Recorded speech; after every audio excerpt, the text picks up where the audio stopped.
está entrando no ar. Debate 93.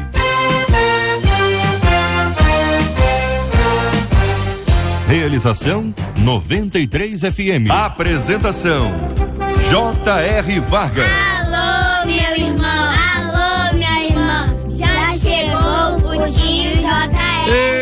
Estamos de volta, começando aqui mais uma super edição do nosso Debate 93 de hoje, nessa quinta, 22 de setembro de 2016. Fale com o Debate 93. 2461-0093. E-mail debate@radio93.com.br. Facebook Rádio 93 FM. Site www.radio93.com.br. Fale com a 93 pelo WhatsApp 96803-8319. 96803-8319. Quando você imagina a possibilidade de enxergar uma cena como essa, você tá num supermercado, você tá lá fazendo comprinhas, sabe, menina? Aquelas comprinhas, sabe, meu querido irmão? Aquelas comprinhas e de repente ali, entre uma fileira daquela de gôndolas e outra, aparece um homem, se você não sabe quem é. E você olha pro lado, ele tá com uma criança, um cabelo comprido, uma menina, ele segurando o cabelo desse. Imagina, tá imaginando a cena? Ele segura o cabelo da menina e vai arrastando a menina pelo cabelo. O que você faz numa circunstância como essa? O que você faz? Chama a polícia? Aí a polícia chega e diz: ele é pai, ele tem o direito de fazer isso. Eu quero ouvir a sua opinião, querido ouvinte amado, sobre a questão da disciplina, dos limites, dos exageros e da violência, que não é apenas a violência sexual, que é um dos temas que nós discutimos o tempo inteiro, mas esse tipo de violência, muita gente sofre e pouca gente trata sobre esse assunto. Agora, por outro lado, você imagina Brasília. Quando fala de Brasília, você pensa em quê? Fala pra mim. Carro, é isso? Você pensou? Mamonas, foi isso que você pensou? Quando muitas pessoas pensam em Brasília, pensam em políticos. E quando algumas pessoas pensam em políticos, pensam em políticos que não são assim tão honestos. Infelizmente, é o que nós temos para hoje em termos de Brasil, quando nós pensamos na questão política. Entretanto, Brasília é dos brasilienses. Brasília é daquele povo maravilhoso que veio do Brasil inteiro e mora em Brasília. Um dos exemplos de sensibilidade, de honestidade, de generosidade. Você vai ouvir uma história, o camarada precisando de dinheiro, muito dinheiro, comprou lá o dólar pra uma viagem, aí um menininho, sobrinho não, cunhado, né? O cunhado desde dessa idade, hein? Cunhadinho, 7 anos de idade, o cunhadinho pegou o dinheiro e jogou no lixo. Não sabia que era lixo, mas era cunhado. Bom, era cunhado. Aí, camarada vai, você imagina, o camarada vai atrás procurando tudo quanto é canto, quando chega até no lixo, não consegue achar um depósito de lixo, não consegue achar e aí deixa lá um recado, até que pela graça de Deus, milagre, hein? O camarada percebe que o dinheiro foi encontrado por alguém. Eu vou contar essa história pra você, até onde vai a nossa honestidade, o que a gente faz numa circunstância que a gente precisa tanto, que parece que aquilo que não é nosso veio de Deus pra nós. Outro assunto, hein? Dizem que uma vez perdida a confiança jamais é recuperada. Isso é verdade? Quais são os sinais de que de fato uma pessoa está arrependida de um erro que cometeu? Quando há quebra de confiança, é possível que tudo volte a ser como era antes? Como reconstruir um relacionamento que foi derrubado pela decepção e pela traição? Quero ouvir a sua opinião. É agora. Este é o Debate 93 com J.R. Vargas na 93 FM. Uma das nossas meninas da mesa de hoje, aliás, temos duas meninas à mesa hoje aqui no nosso Debate 93, é a pastora Fernanda Brum, da Igreja Profetizando as Nações, na Barra, cantora da nossa MK Music. Pastora Fernanda, muito bom dia, seja bem-vinda. Quando a nossa ouvinte destaca essa frase, dizem que uma vez perdida, a confiança jamais é recuperada, ela pergunta, isso é verdade? Olha, bom dia, pessoal. Que prazer estar de volta ao Debate 93. Olha, jamais é uma frase muito forte, mas é necessário um tratamento, um acompanhamento, um árbitro, né? Um pastor, um psicólogo, um amigo, para que essa confiança seja recuperada. O perdão, ele é o princípio, é o primeiro passo para a cura e ele é uma decisão. A partir daí, todos os dias, essas duas pessoas envolvidas nessa quebra de contrato, nessa traição ou nessa dor, vão ter que decidir enterrar mais uma vez aquilo que decidiram resolver através do perdão. Só o perdão pode fazer com que essas coisas voltem ao normal. Sempre que lembrarem do acontecido, vão ter que perdoar e mover novamente na direção do amor e do perdão. Doutora Marluce Neri, nossa menina da mesa de hoje, ao lado da pastora Fernanda Brum. Muito bom dia, seja bem-vinda. Que pensa você, querida Marluce, sobre esse assunto? Bom dia, JR, bom dia aos debatedores. Hoje a gente tem concorrência aqui, né? A gente é sempre única aqui, né, menina? Mas, nós queridos, somos uma. É um prazer estarmos aqui mais uma vez para a gente dar a nossa contribuição. Olha, em primeiro lugar, como psicóloga, eu peço às pessoas que foram traídas, né, entre vítima e agressor, vamos dizer assim, restabelecer a confiança em si mesmo, porque há uma quebra de confiança no outro, né?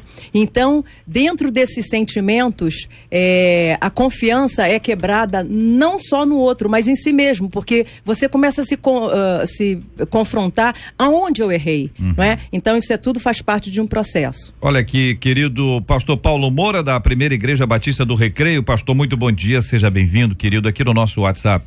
Participação dos nossos ouvintes pelo 968038319, 968038319. Uma de nossos ouvintes disse o seguinte: pastor, olha, meu esposo sempre me decepcionou, sempre me prometeu que ele não iria beber mais. Entendeu? Mas ele sempre bebe cachaça ainda. O sujeito aqui, ó, disse que não consegue mais ser a mesma pessoa.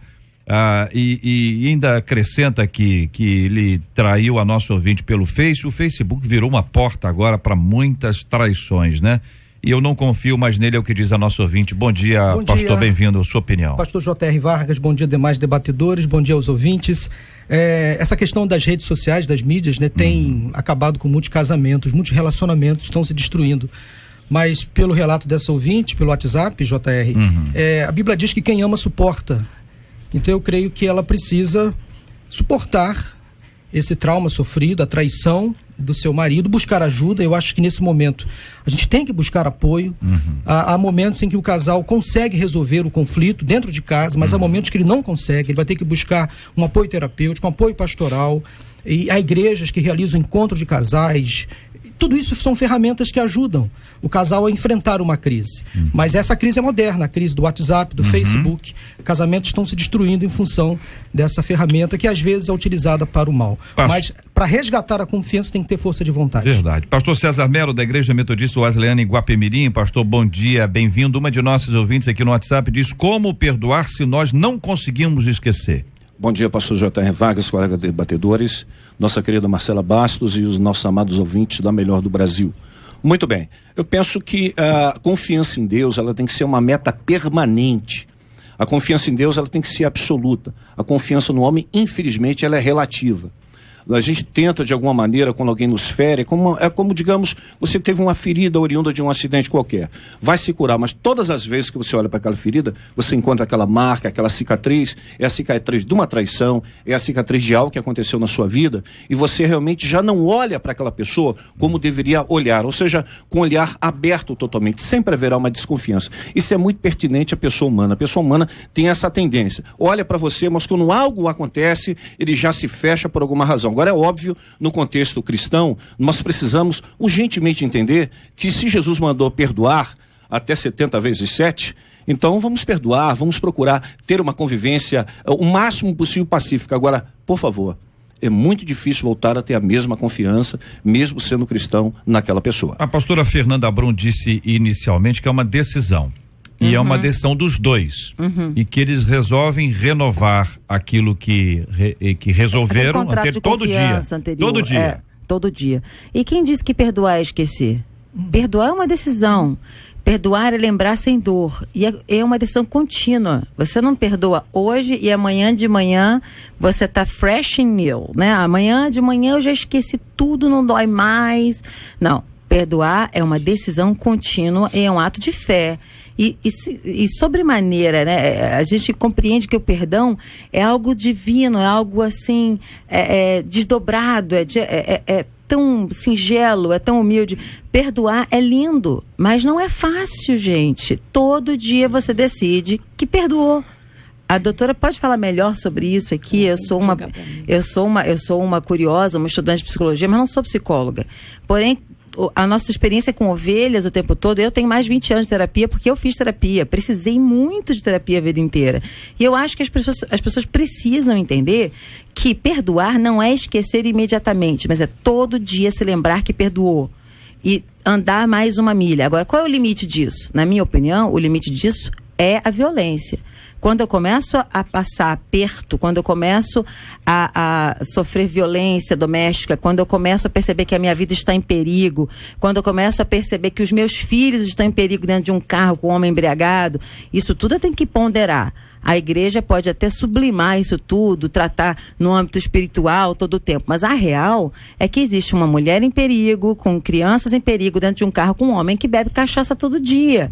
Isso a gente tem que levar, né, para a realidade dos fatos. Essas coisas não são simples, né? Não são simples, mas o perdão é decisão. É decisão, quer dizer, resolveu ali. Agora, se a pessoa não mudar, ok? Então nós estamos falando o seguinte, ó, tá perdoado, mas se não houve mudança, o camarada bebe, não parou. O ouvinte dizendo, eu conheço alguém que mente muito e engana, e quando alguém pega ele na mentira, ele inventa outra mentira para justificar a safadeza anterior. Justamente. Tá certo? Então, você imagina, olha a circunstância que fica a pessoa. Por isso que um dos maiores problemas que todo mundo vive, principalmente tratando-se de casal, é justamente aquela questão, será que vai acontecer de novo? O pé atrás é isso, vai acontecer de novo. É normal, pastor, ficar com o pé atrás? Eu penso sim, primeiro que quem é atingido por isso, uma traição, digamos isso, a pessoa, ela tem o seu emocional super abalado, é difícil, principalmente na mulher, difícil resgatar aquilo ali. Só por muito amor e muito temor a Deus é que ela realmente possa 100%, óbvio, perdão é 100%. Mas, gente, por favor, nós somos seres humanos, independente de sermos cristãos. E isso ocorre com qualquer um. A nossa natureza, ela é tendenciosa. Ou você confia ou não confia. Mas uma pessoa que uma vez traída, sempre haverá aquele pé atrás, não tem jeito. Em se tratando de traição, JR, quando um casal passa por esse problema, é claro que a parte traída, a parte que sofre, sente a dor e custa realmente esquecer. E o perdão é realmente, pastora Fernanda, é lembrar sem sentir dor.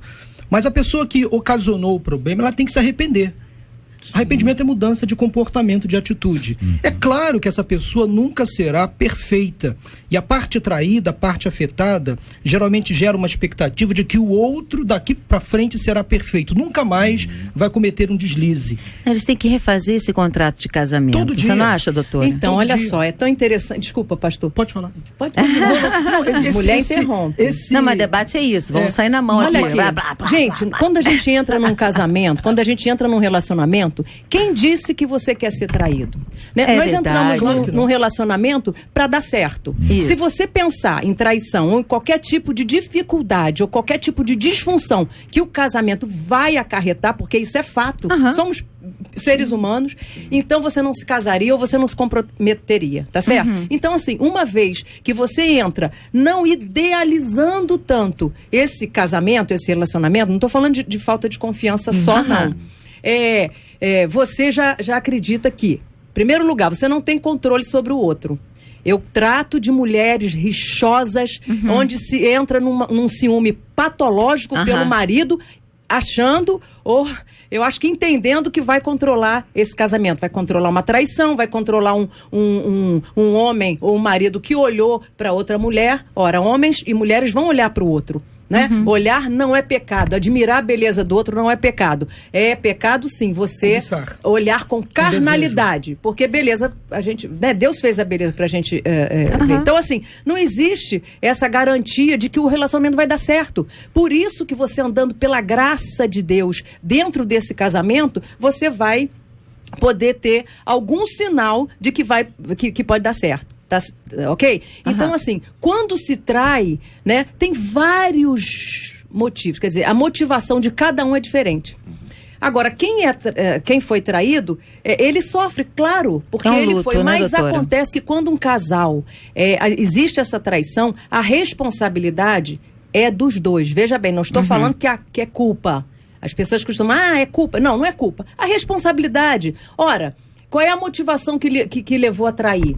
Às vezes é um gap, né? Um espaço que o marido ou a esposa deixou, não é? Por isso que a gente tem que estar num consultório avaliando e investigando a história de cada um. Às vezes é uma história de origem familiar complicada. Minha mãe foi sempre traída pelo meu marido, então uma repetição familiar. A gente sempre fala... Aqui.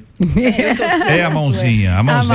É que não pode. Você tem que botar 3 debates. Não pode bater na mesa, porque a mesa não tem culpa. Quem tem culpa é o cara que traiu. Olha só, eu tô muito interessada no que a doutora está falando. Só da gente contribuir, sabe por quê? Gente, só vou dar aqui a última palavra dessa Já vai embora ou não? Dá certo. Dá certo restaurar casamento. Dá certo. Entendeu? E vale a pena. Qual é a capacidade que você tem de restaurar? Porque fala assim, não, porque a maneira que foi feita foi assim. Gente, para Deus não é impossível. Agora, Fernanda Brum colocou uma coisa muito interessante, a pastora. A forma de como você vai lidar isso, você colocou uma coisa importante que foi... Refazer o contrato, né? E refazer foi isso que eu história. disse. Mas olha só... O tratamento com o árbitro, né? Eu acredito, pastores. O tratamento, para confiança, quando eu estou falando, gente, a gente vai voltar para isso, porque é muito importante você se reavaliar. Você em primeiro lugar. A minha primeira fala aqui foi sobre confiança. Então, é a tua confiança. Não, agora... traiu, não vai dar certo, eu não vou confiar mais em homem nenhum, eu não vou confiar em mulher mais nenhuma, não vai dar certo. Não, isso também não vale a pena. Né? Você falou do prejuízo. Olha só, a gente sempre fala aqui, JR, sobre o prejuízo moral, prejuízo financeiro e, sobretudo, o prejuízo emocional, que acarreta o espiritual. O espiritual não tá bom, o emocional não vai. Mas um dos maiores certo. Problemas... Se tem isso, olha, eu tô dando um prejuízo financeiro pro meu marido ou pra minha esposa terrível. Gente, precisa tratamento. Ainda assim dá jeito. Mas isso também é traição. O prejuízo, a quebra de confiança não é só a moral. Né, existe todo um tipo de traição. A moral, que é o que nós estamos tratando aqui, a traição com outra pessoa, é uma traição mais considerada mais grave. Mas existem as mentiras, as coisas são escondidas, existe o abuso moral, quando eu estou te tratando mal, ninguém está vendo, mas eu estou te humilhando publicamente. Na igreja você é uma coisa, em casa você é outra. Existem séries de traições que não são só a traição moral. Eu sugeriria... A priori, a esse casal que está ouvindo agora, entregar suas armas. O que são essas armas? São as senhas dos celulares, as senhas das redes sociais, para que lá em casa nós temos vários acordos, né? Sempre tivemos. E de ano em ano nós refazemos esse acordo e esse contrato matrimonial. Nós temos as senhas um do outro. Não é porque um fica olhando, não. A gente não se olha. Ninguém entra no e-mail do outro. Não está relacionado com relação à idealização. A pessoa idealiza o outro. Mas é o conto de fada. Como se o outro fosse uma Mulher Maravilha, um super-homem. Mas é o conto de fada. Isso é o erro. Foi o que a Disney vendeu pra gente. A Disney vendeu homens, super-homens e princesas. Primeiro, eu não sou uma princesa, eu sou uma noiva. Tá bom? A Bíblia diz que eu sou uma noiva. Não diz que eu sou uma princesa. Estatisticamente, a maioria das pessoas que tem problema não é relacionado de um. São ambos. Gente, os dois. Ainda que você tenha todas as senhas e todos, ainda assim pode haver traição. Pode. O pastor estava falando que é por causa de WhatsApp. Não. A traição virtual, ela já acontece por e-mails. Eu já tratei casais de contas que... Lembra quando a internet era... O pastor falou que isso aumentou. Aumentou. Eles abriram portas. As portas foram abertas porque os relacionamentos antigos, eles ressuscitaram. Vieram fantasmas de muitos anos. Fantasmas já tinham sido enterrados. Olha, são os coleguinhas do pré-1. O pré-1, tem coleguinha no pré-1? Como usaram as redes sociais? Tem coleguinha nesse processo.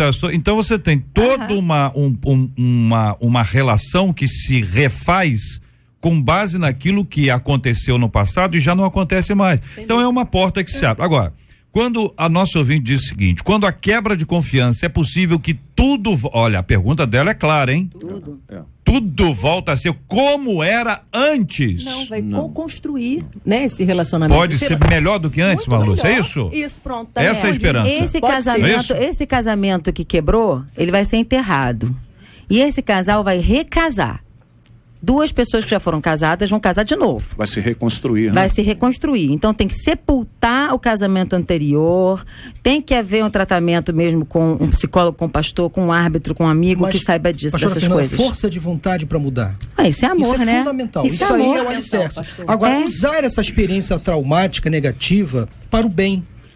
Usar essa experiência que passou através do tratamento, para abençoar outros casais, outras famílias. Esse talvez seja o grande segredo para casais que se restauram. No gap, né? É perceber que aquilo que passou serviu de experiência, de lição, para que eles não vivam aquele erro novamente, principalmente servir de exemplo para outros.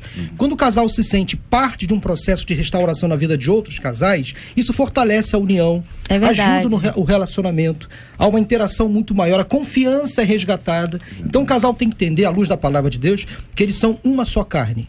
Eles fazem parte de uma equipe, jogam no mesmo time. Algo que é fundamental para todas as áreas da vida, embora eu tenha dificuldade de entender que a vida é feita de áreas, mas só para uma questão de ilustração, é identificar o que Jesus Cristo ensinou dizendo: perdoa-nos, a oração do Pai Nosso, perdoa-nos as nossas dívidas, assim como nós temos perdoado aos nossos devedores. Tem um assim como no processo aqui.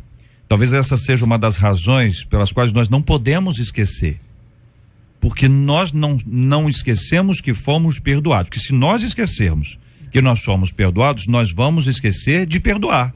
Então eu não posso esquecer de onde eu vim, como Deus me trouxe até aqui e a maneira como eu lido com as pessoas. Olha, pode ser que você, a partir de uma decisão de perdoar, porque foi perdoado e recebeu de Deus essa força, essa autoridade para perdoar, as coisas comecem a melhorar. Por quê? Ainda que você esteja junto, que você faça terapias, que você envolva 500 pessoas, que você tenha mediadores no processo, mas não perdoou, aí não, aí vai tudo pra água abaixo. É como se você tivesse começado, feito uma obra extraordinária, mas não começou a obra, não deu início a ela. Até quando você tem, no final das contas, a decisão de separar, quando já tentou tudo, quando chegou na área da violência, ainda assim você tem que perdoar. Porque pode ser que você não dê conta de conviver naquele momento, né? Naquele espaço em que você está muito magoado, muito machucado, muito mexido. Mas o perdão, ele é indispensável para a sua existência. Porque enquanto você não perdoa, você é prisioneiro de quem te feriu. Você vai passar uma vida prisioneiro de quem se feriu, 30 anos prisioneiro de quem te feriu. Só que as pessoas precisam aprender a tirar o egoísmo. O egoísmo está inserido nisso. Quero agradecer o carinho dos nossos debatedores e dos nossos ouvintes. São muitas as histórias de pessoas que viveram ou que estão vivendo circunstâncias como essas. É difícil e traz aqui o carinho de todos nós para os nossos ouvintes, a certeza que daqui a pouco nós vamos orar por esse assunto. E fica aqui uma síntese. É fundamental que você perdoe. Este é o ponto fundamental de todo o processo. Ouvimos aqui que perdoar é uma decisão. E é possível que você diga assim: olha, eu não tenho forças. Então você está muito bem. Precisa da ajuda de Deus. É nessa hora que nós nos humilhamos e pedimos a Deus que nos ajude, como pedimos que Ele nos ajude em todas as áreas da nossa vida. São 11h24, essa é a 93 FM.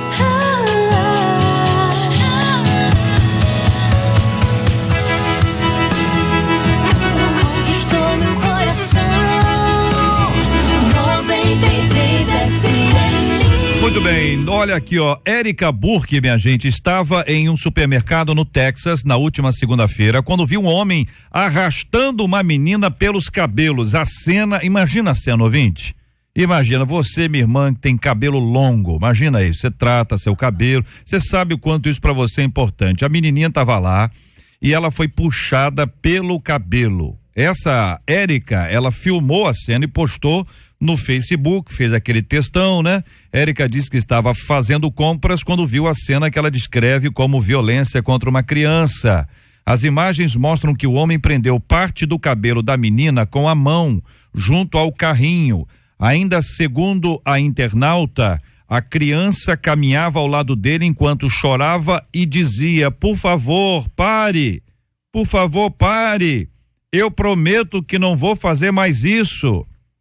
A Érica contou ainda que tentou intervir, mas o homem disse a ela que cuidasse da própria vida. Ela chamou então a polícia, mas nada foi feito. Sabe por quê? Porque não havia hematomas visíveis na menina. Um sargento da polícia local teria dito a ela que um homem tem o direito de disciplinar seus filhos. O que você faria numa situação assim? Até onde vai o direito ao exercício da disciplina? Como agir segundo as Escrituras? Eu pergunto a você, ouvinte amado ligado na 93, e a você, querido debatedor presente hoje aqui. Pastor Paulo Moura, pastora Fernanda Brum, pastor César Melo, doutora Marluce Neri. Fique à vontade, queridos. Será que saber negociar é interessante? É uma forma de entender essa questão, porque a gente pergunta, é autoridade ou autoritarismo? Eu acho que nada justifica esse tipo de conduta desse pai, arrastando a menina pelos cabelos, independente do que ela tenha feito. No nosso código, no ECA, com certeza já teria problema. Mas o próprio policial diz, olha, eu não vou me meter porque não tem sequela, não tem nada que possa... Eu estou muito surpresa com essa fala do policial, porque eu não conheço a lei do Texas, mas os Estados Unidos da América não tem essa conduta. Eles são rigorosos nisso. Não é regular, certo? O que aconteceu com esse sargento aqui. Mas é uma sociedade extremamente observadora.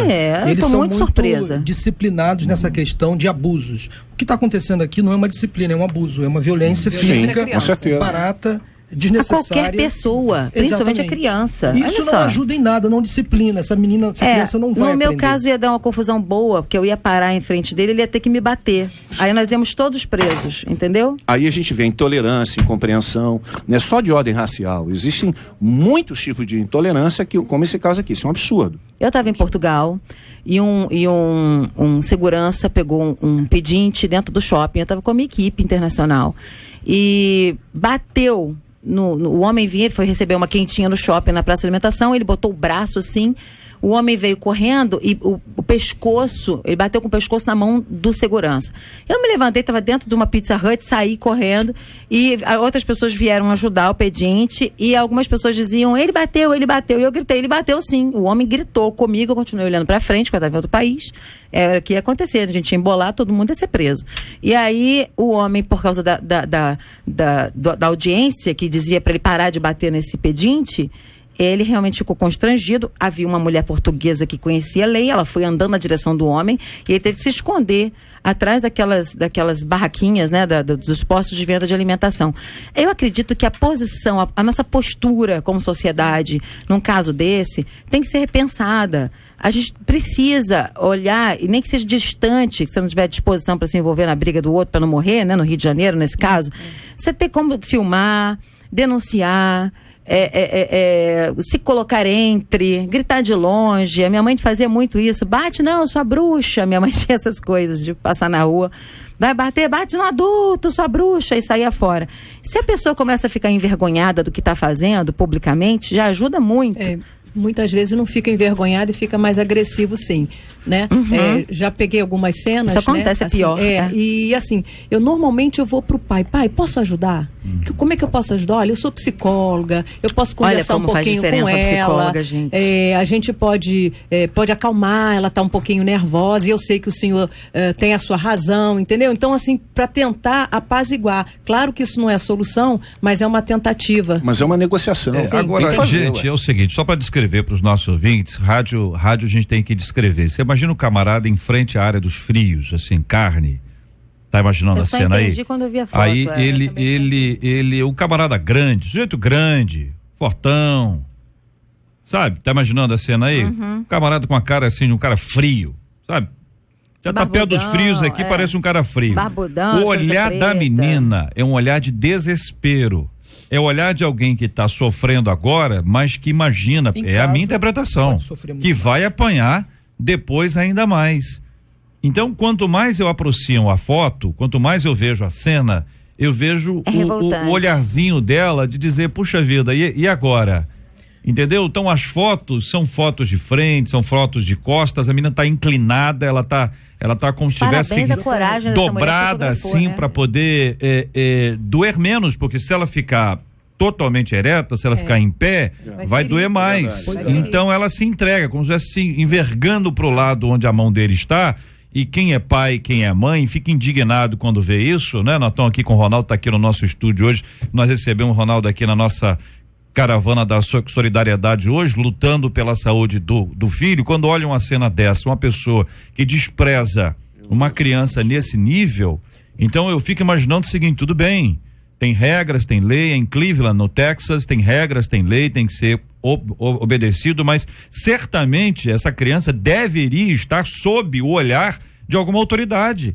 Porque se ela apanha no supermercado, imagina em casa. se ela sofre dentro do supermercado, por que você não sofre em casa? Exatamente. Se fosse com um adulto... É uma covardia, né? A força física de um homem desse E às vezes, contra uma criança. 1,80 e muitos. E às vezes esse comportamento, JR, ele é estimulado pela omissão. Verdade. Omissão da mãe, omissão dos parentes próximos, dos vizinhos. Porque também apanham, né? Exato, mas não então pode. O pessoal tem medo de falar, mas tem muito egoísmo, pastorzão. A pessoa diz, cada um cuida da sua vida e a amizade continua. Com certeza. Não, em briga de marido e mulher, a gente tem que meter a colher sim.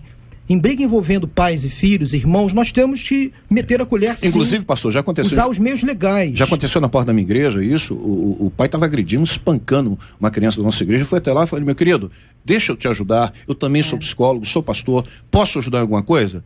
Aí ele falou assim, não, mas isso aqui o senhor não se mete. Não, eu preciso me meter, porque você está espancando o seu filho, eu vou ter que chamar a polícia, vamos entrar num acordo aqui, vamos conversar. Olha aqui, excelente conselho de a própria ambos, criança viu? pode Tô fazer a aprendendo denúncia, muito. né? Vocês sabem. Sim, claro. A criança pode, só que é o seguinte, olha só, eu fui vítima de maus tratos na infância, não foi dos meus pais, graças a Deus meus pais nunca me bateram dessa forma, eu tive maus tratos de outras pessoas.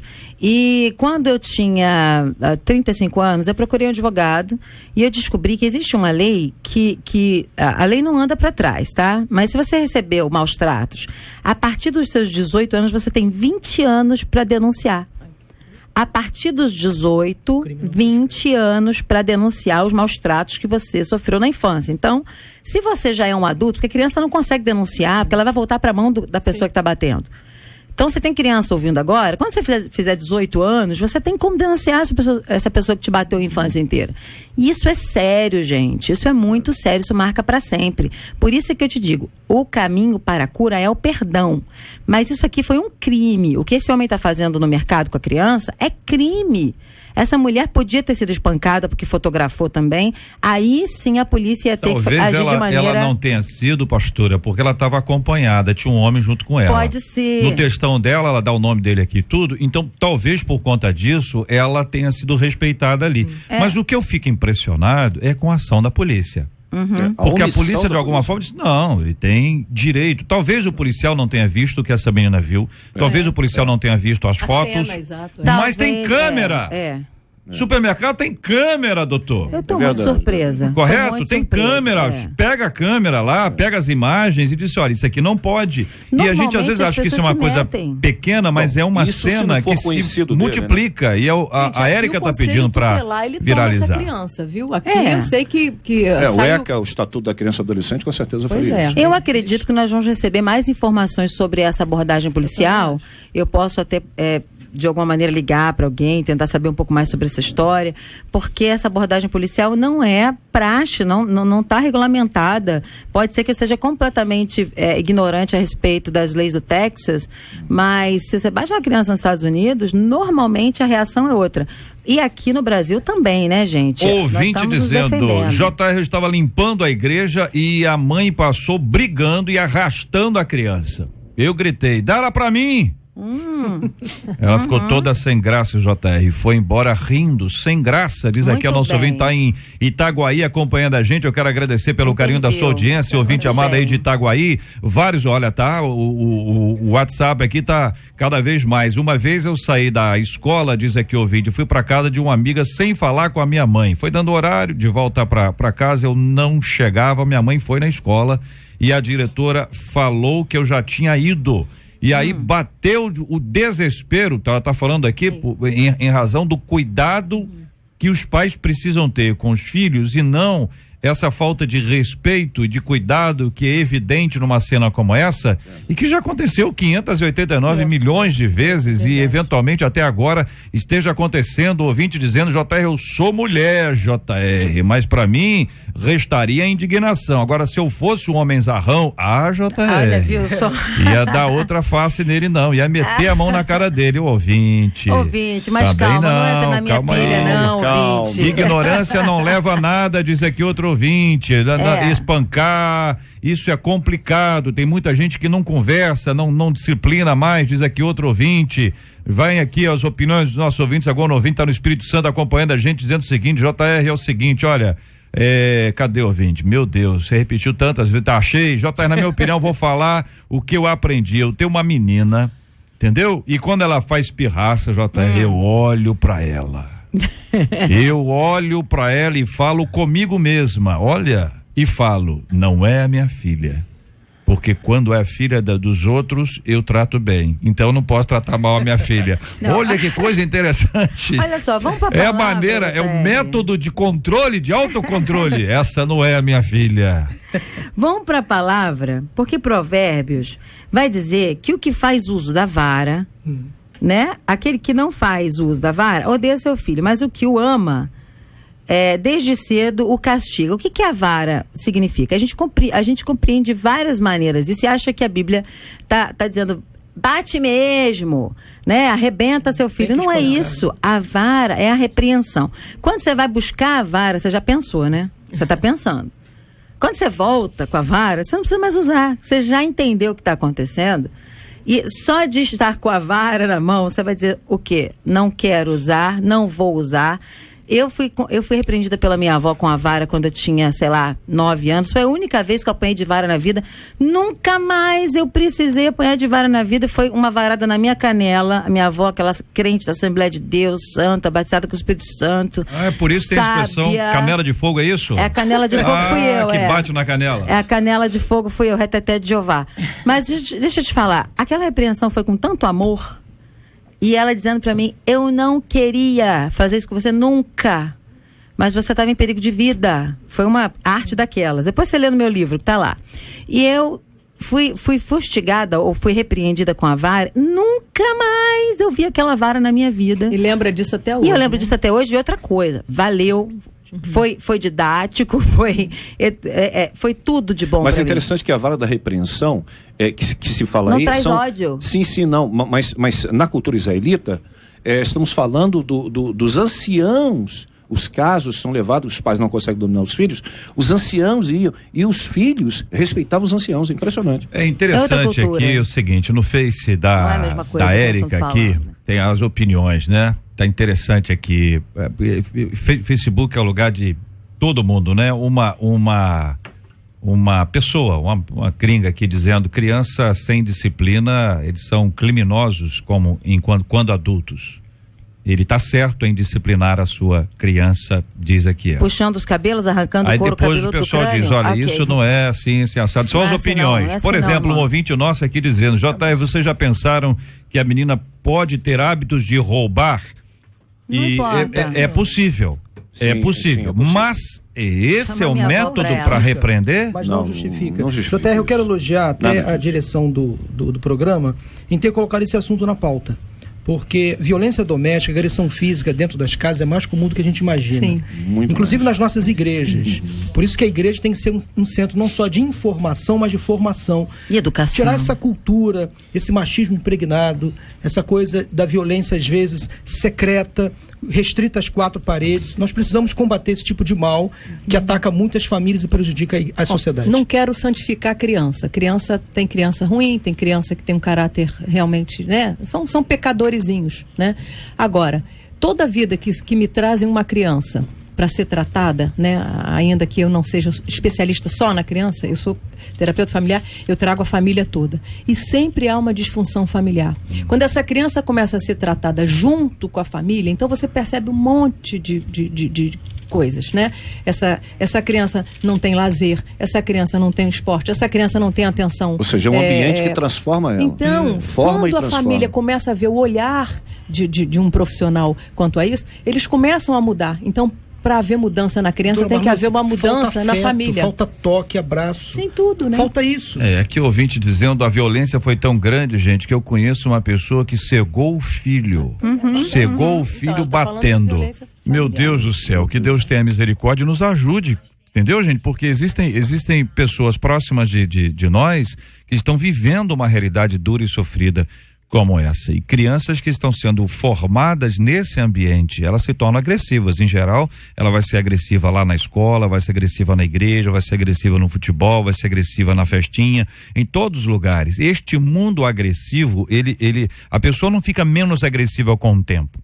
A agressividade é uma coisa que vai sendo ampliada. ela faz uma coisa hoje, amanhã ela vai fazer uma pior do que aquela. Nós precisamos lutar contra isso, seja na disciplina dos filhos ou na disciplina dos pais. Biblicamente, ambos precisam e devem receber também disciplina.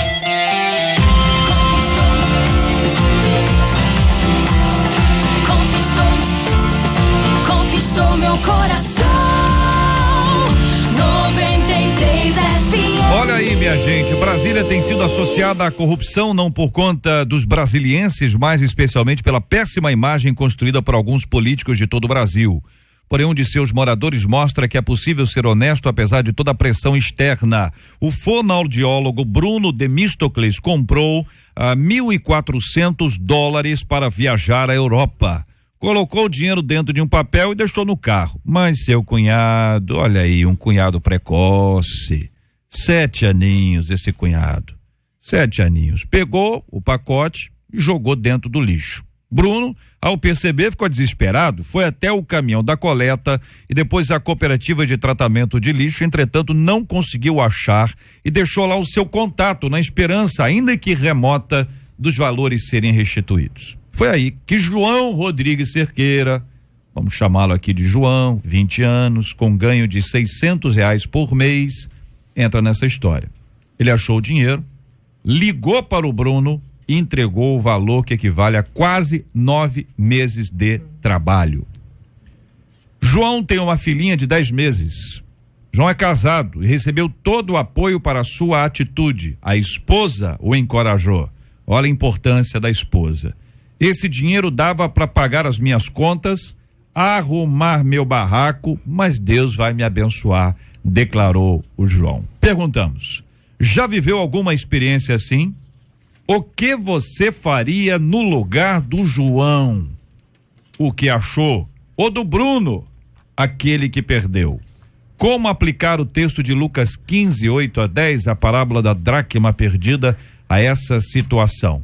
Que pensa você, ouvinte amado, começando ouvindo os debatedores? Honestidade faz parte do caráter da pessoa que tem caráter. É isso. Honestidade, vou repetir isso, honestidade faz parte do caráter da pessoa que tem caráter. Aconteceu, JR, comigo, há uns anos atrás eu achei R$2.500 no banco na Avenida Rio Branco, um envelope pardo. Tinha um telefone. Perguntei ao gerente, entreguei, ninguém queria segurar, fui e liguei. Quando eu liguei o telefone, a pessoa estava chorando. Falando, olha, eu estou aqui no banco, encontrei. Ah, meu Deus, você encontrou isso? Que maravilha, eu estava desesperado. Ele veio correndo e eu devolvi. Ele falou assim, por que você não ficou? Ainda queria me dar o dinheiro. Eu falei, não, como que eu vou ficar com algo que não é meu? Eu jamais vou me sentir bem com isso. Então, isso é o seguinte, é caráter, gente. Caráter, a construção desse caráter. Aliás, caráter está em falta, né? É matéria-prima que está quase sendo escassa por aí. Então, creio que ele fez um trabalho espetacular, entendeu? Esse João, parabéns, continue assim. Eu já vivi as 3 situações. Eu já joguei o envelope de dinheiro no lixo, depois achei, eu mesma.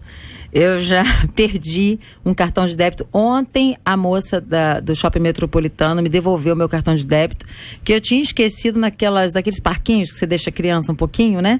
Que você paga depois para pegar a criança. Eu tinha certeza que alguém ali no shopping estava com meu cartão. Não cancelei, fui procurar há uns 2 meses. Quando foi ontem, a moça falou, você esqueceu o seu cartão aqui, Fê. Ah, guardei para você. Então, vivi isso ontem com a moça do parquinho do Shopping Metropolitano, que foi maravilhoso, né? Então, assim, coitado desse menino que jogou o dinheiro no lixo, de 7 anos, né? O pacote de dinheiro dentro do lixo, coitado do homem que perdeu, mas glória a Deus que tem gente santa, tem gente ainda cheia de caráter para devolver. Apesar de toda a necessidade, esse homem fez o que era certo e ensinou a todos nós. Estamos falando nele hoje por causa disso. Parabéns. Eu concordo também. As minhas palavras são de vocês dois, a honestidade acima de tudo, né? E que não seja envergonhado o nome do Senhor, né? O João mora a 17 quilômetros da Praça dos Três Poderes. O João mora numa comunidade de 12 mil pessoas. A comunidade não tem água potável, a comunidade não tem energia e a comunidade não tem esgoto. O simbolismo de estar tão próximo do poder e tão sem poder e ao mesmo tempo com tanto poder, é impressionante a relação em que essas coisas agora elas trazem para nós um simbolismo, né? Honestidade é de cada um, ninguém precisa ser um herói, mas é preciso ser honesto. Quando se aprende, e nós ouvimos, eu fiz uma entrevista com o Dr. Deltan Dallagnol, que é o grande líder de toda a operação Lava Jato, que foi achincalhado nos últimos dias. Meu amigo, doutor Dallagnol. A postura dele é equilibrada e sábia, mas ele me contou uma história que depois, essa história foi repercutindo ainda mais, de que ele era muito pequeno, achou na rua, estava atravessando a rua com o pai dele, lembra, Paulo? A gente estava junto naquele dia, e contou que achou no chão. E deu pro pai, olha aqui o dinheiro que eu achei. E o pai falou assim, meu filho, devolve. Mas não é de ninguém, não é seu. Tem certos ensinamentos que parecem bobos e parecem pequenos, mas isso fica de alguma maneira registrado. Assim como o camarada que pega e coloca no bolso e acha que o filho ou a filha não está vendo. Mas observem bem a importância da esposa do João. Porque se ele chega em casa e diz assim, aqui, eu achei esse dinheiro, vê só, vou ligar para esse camarada aqui. Ela diz, que isso, foi de Deus. Isso é um milagre. Você procurou? Não. Você buscou? Não. Veio ao seu encontro? Veio. Meu filho, levanta a mão pro céu, vamos lá na loja comprar um celular novo. Mas tem muita gente assim, né? Até esses dois exemplos que nós citamos aqui, percebemos um pai agressor, violento, um pai maldoso, e percebemos um outro pai humilde, amoroso, sincero, sem máscara. Então, assim, o ser humano, infelizmente, ele tem esse quê, né? Ele pode ser muito ruim, mas pode ser muito bom. Que sejamos boas pessoas, íntegras, honestas, verdadeiras, nos mínimos detalhes da vida. Ouvinte nossa de paciência, pastora Fernanda, dizendo o seguinte, eu estava passando um aperto muito grande. Eu fiquei ajoelhada na igreja, estava na igreja, ajoelhada, chorando, orando a Deus, quando terminei de orar na igreja, hein? Vamos lá de novo? A irmã passando um aperto na igreja, estava ajoelhada, chorando e orando a Deus. Quando terminei de orar, vi no chão um pacotinho com dinheiro. Hein? Orando? Olho fechado, você abre o olho, hein? Olha, então estão vendo a cena aqui dentro do estúdio. Fecha, quando abre o olho, meu Deus, sabe o que ela fez? Pegou o pacotinho, foi até o pastor e entregou. Ela diz, porque JR, eu não sabia de quem era. Uma semana depois, recebi 10 vezes o valor que eu precisava. Creio que Deus viu o meu coração e me abençoou, conta aqui a nossa querida ouvinte. Olha que experiência interessante. Lindo. Mulheres são educadoras, né? Vamos lá, vamos combinar que os homens também podem exercer com muito louvor essa condição em casa. Mas as mulheres têm uma característica tão interessante de criar, inclusive os homens, né? Nós somos aquelas que geram, somos aquelas que amamentam, e o caráter da mulher, o caráter é multiplicado na sua família, na sua casa. O papel da mulher é um papel lindo, maravilhoso. Eu tenho certeza que quem foi bem criado, quem teve uma mão balançando o berço, uma mão digna balançando o berço, teve toda a oportunidade para ser um homem de bem, uma mulher de bem. Existem exceções, não é mesmo, doutora? É pessoas que, apesar de receberem toda uma boa criação, vão dar para o mal. Tem pessoas que são assim, mas nós não podemos perder a esperança. Eu vi um vídeo, se eu não me engano, do Pondé, falando sobre a corrupção que começa com o povo e não necessariamente com os seus liderados, com seus líderes, enfim, que é uma questão de educação e reposicionamento. A reforma protestante nos trouxe a oportunidade de um reposicionamento, de educação, de fazer o povo ler, de trazer educação para ler a Bíblia. Nós temos essa característica intrínseca, nós fomos chamados por Deus para ensinar o povo. Então, a igreja também é a porta educadora da sociedade. Nós somos um braço de educação, de apoio, de ensinamento, de mudança de cultura da sociedade. Nós não podemos desistir disso. Não é porque tem os maus políticos, os maus pastores, os maus policiais, que nós temos que colocar todo mundo dentro do mesmo saco. E é bom a gente lembrar, eu desafio qualquer outra instituição que transforme mais ser humano do que a igreja. Não tem não, pastor. De fato não tem. Esperança para o mundo. JR, eu quero contar rapidamente uma experiência que eu ouvi do próprio Dr. Russell Shedd, um homem de Deus. Uma vez, Dr. Russell Shedd disse que entrou na conta dele uma quantia absurda, alta. Ele ficou preocupado, ele foi ao banco, ligou para o gerente, Dr. Russell Shedd, foi um depósito, foi feito na sua conta. Mas ele disse, eu não esperava nenhum depósito, ninguém me deve nada. Infelizmente, felizmente ele foi de novo ao banco, olha, Dr. Russell Shedd, é um valor seu, o senhor pode usar. Falou, não, mas eu não estava esperando nada. Dias se passaram, o doutor Rousseau Shedd estava ministrando uma de suas aulas no seminário, ele percebeu um aluno muito cabisbaixo, triste, preocupado, e ele chegou a esse aluno e perguntou, o que está acontecendo? Ele falou, o meu filho está entre a vida e a morte. Ele precisa fazer uma cirurgia nos Estados Unidos, nós não temos dinheiro. Eu estou pensando em desistir do seminário, do ministério pastoral, porque eu não tenho como pagar essa conta. O doutor Rousseau Shedd, cheio de simplicidade, chegou para ele, quanto você precisa para levar o seu filho para ser operado nos Estados Unidos? Era exatamente o valor que tinha sido depositado na conta do doutor Rousseau Shedd. Ele disse para aquele rapaz, Deus colocou o dinheiro que você precisa na minha conta. E agora vai para a sua.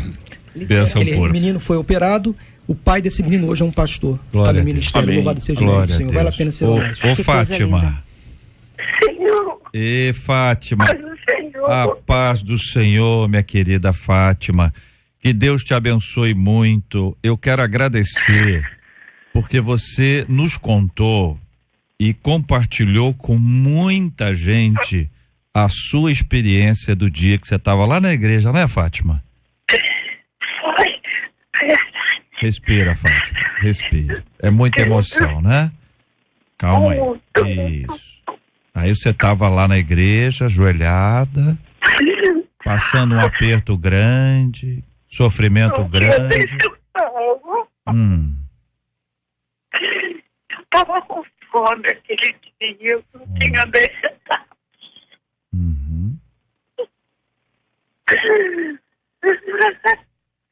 Ô, Fátima, me escuta aqui, Fátima.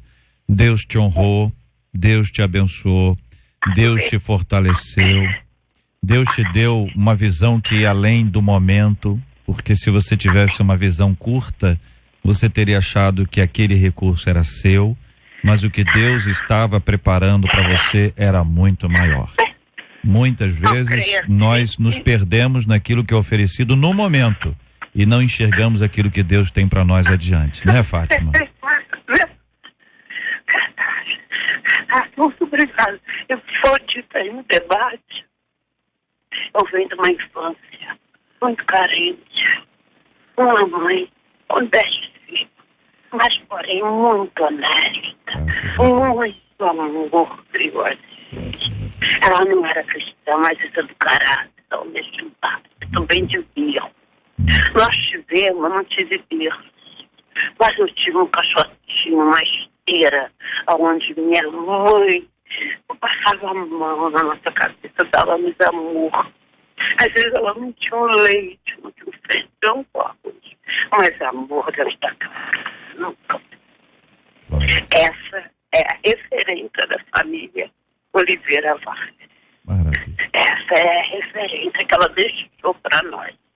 Foi essa. Nunca pegue nada. Nada é chato, guarda. Não é seu, não te pertence. E ela não era cristã. Mas você deu esse exemplo. Eu estou louvado seja o nome do Senhor. Glória a Deus. Jesus é uma nova criatura, mas isso é do caráter da pessoa. Minha querida Fátima, eu só tenho a agradecer a você pela sua doçura, pela sua emoção e pelo seu testemunho para milhares e milhares de ouvintes. Quando você contou que estava na igreja, com fome, que você acabou de escrever isso, passando um aperto grande orando, quando abre o olho, vê um pacotinho de dinheiro. Pega o pacotinho e entrega para o pastor, dizendo, pastor, achei aqui porque isso não é meu.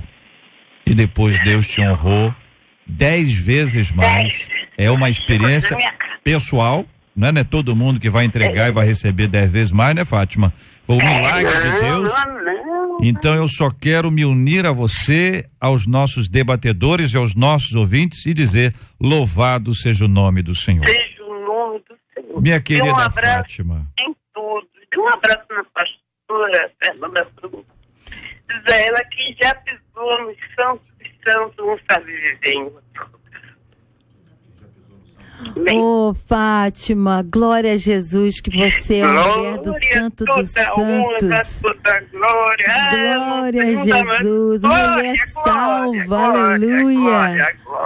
Por causa de pessoas como você, Fátima, nós temos alegria. Que oportunidade. Eu estou muito feliz de estar falando com você, eu não Fátima. sei o dia, não sei quando, mas eu creio. Eu creio pela fé. Que eu vou lhe conhecer, pastor. Eu vou lhe dar um abraço. Fátima, eu que quero te conhecer. Ô, Fátima. Sabe, eu vivo cantando. Quem já pisou nos santos dos santos? A glória de Deus. Quem já pisou no Santo dos Santos, em outro lugar, não sabe viver. E onde estiver, clamar pela glória, a glória de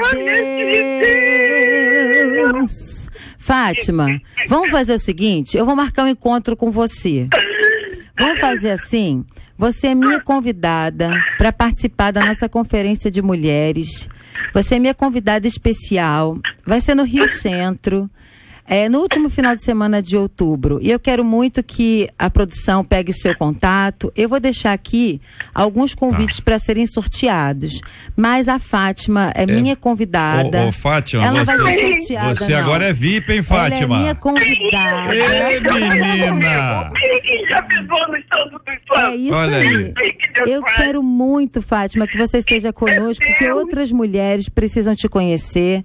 Você é um exemplo vivo do Evangelho puro de Jesus Cristo sobre a terra. Querida Fátima, você recebe aqui um beijo carinhoso de todos nós, a gratidão a Deus pela sua vida, e agora você, além de ser ouvinte, você agora é debatedora também, e você é adoradora e estará nesse evento. Um beijo, minha querida. A paz do Senhor, minha filha. Aleluia, glória a Deus, meus irmãos e minhas queridas irmãs. Como é bom viver o Evangelho na simplicidade dele e reconhecer os feitos e a graça de Deus sobre as nossas vidas. Louvado seja o nome do nosso Deus e Pai. Alguns dias nós conversamos aqui sobre o professor Ben Ellis, professor americano de uma escola presbiteriana nos Estados Unidos, e um grupo de jovens, de alunos, esteve na porta da casa dele, na janela, cantando. Depois de alguns dias ele veio a falecer. E a declaração que nós ouvimos é: agora ele está em casa. Ben entrou no céu totalmente curado. Enquanto ele estava sob tratamento, os alunos estiveram na casa dele e cantaram. Holy Spirit, you are welcome here. Come flood this place and fill the atmosphere. Your glory, God, is what our hearts long for. To be overcome by your presence, Lord. Deus o chamou, Deus o preparou e agora ele desfruta do lar celestial. Todos nós devemos nos preparar para esse dia das nossas vidas. Quero agradecer aqui o carinho dos nossos ouvintes e a participação na nossa caravana da solidariedade. Hoje quem participou conosco, Ronaldo, eu quero ler aqui alguns dos nomes que se envolveram e que abraçaram esta causa. A Márcia do Engenho da Rainha vai depositar uma quantia em dinheiro, Jandira de Deodoro também, Maria José do Santo Cristo, Antônio de Cosmos, a Cíntia de Madureira, Aline de Caxias, a Cristiane do Maracanã, Alessandra de Nova Iguaçu, Fátima de Vila Isabel, Ieda da Penha, a Rose de Caxias, César de Japeri, Ricardo de Duque de Caxias, Vânia do Maracanã, a Bruna de Manilha, a Damiana do Jacarezinho, a Maria do Carmo de Ipanema, o Leonardo do Grajaú, a Andréa de Marechal, a Cristina de Maricá, Rosineide de Engenheiro Pedreira, Leonardo de Irajá, Soraya de Niterói, a Dalgisa de Magé, um ouvinte de Mesquita, um ouvinte de Belfor Roxo, nosso carinho, nossa gratidão e o nosso louvor a Deus. Nós voltamos amanhã, se Deus quiser, a partir das 11 horas da manhã. Um abraço a todos os nossos debatedores e vem aí o horário eleitoral, minha gente, aqui na nossa 93 FM.